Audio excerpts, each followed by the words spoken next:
নমস্কার। দ্বাদশ শ্রেণীর সঙ্গে এবারে একাদশ শ্রেণীর ছাত্রছাত্রীদের তরুণের স্বপ্ন প্রকল্পের 10,000 টাকা আগামী 5ই সেপ্টেম্বর শিক্ষক দিবসের দিন পড়ুয়াদের অ্যাকাউন্টে দেওয়ার ঘোষণা করেছিল স্কুল শিক্ষা দপ্তর। প্রস্তুতিও ছিল তুঙ্গে, কিন্তু একেবারে শেষ পর্যায়ে এসে স্কুল শিক্ষা দপ্তর পরিকল্পনা বাতিল করে এবং সমস্ত ট্রেজারিগুলিকে টাকা দেওয়া স্থগিত রাখার নির্দেশ দিলেন।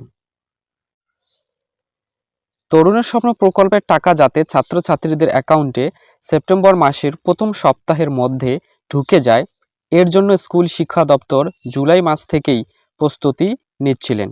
রাজ্যের সমস্ত জেলার মোট 87টি ট্রেজারি অ্যাকাউন্টে তরুণের স্বপ্নে প্রকল্পের জন্য সব মিলিয়ে মোট 1,333 কোটি 57,90,000 টাকা বরাদ্দ করা হয়েছিল।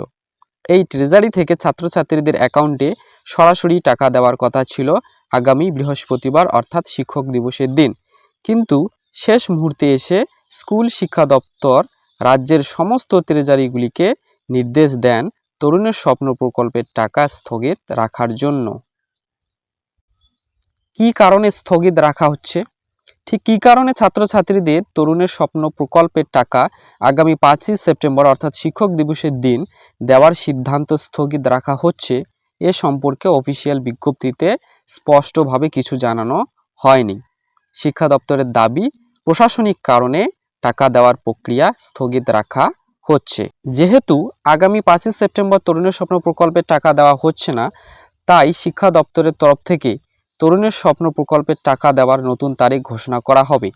এ সম্পর্কে শিক্ষা দপ্তরের তরফ থেকে কোনো রকম আপডেট পেলেই সবার আগে জানিয়ে দেওয়া হবে।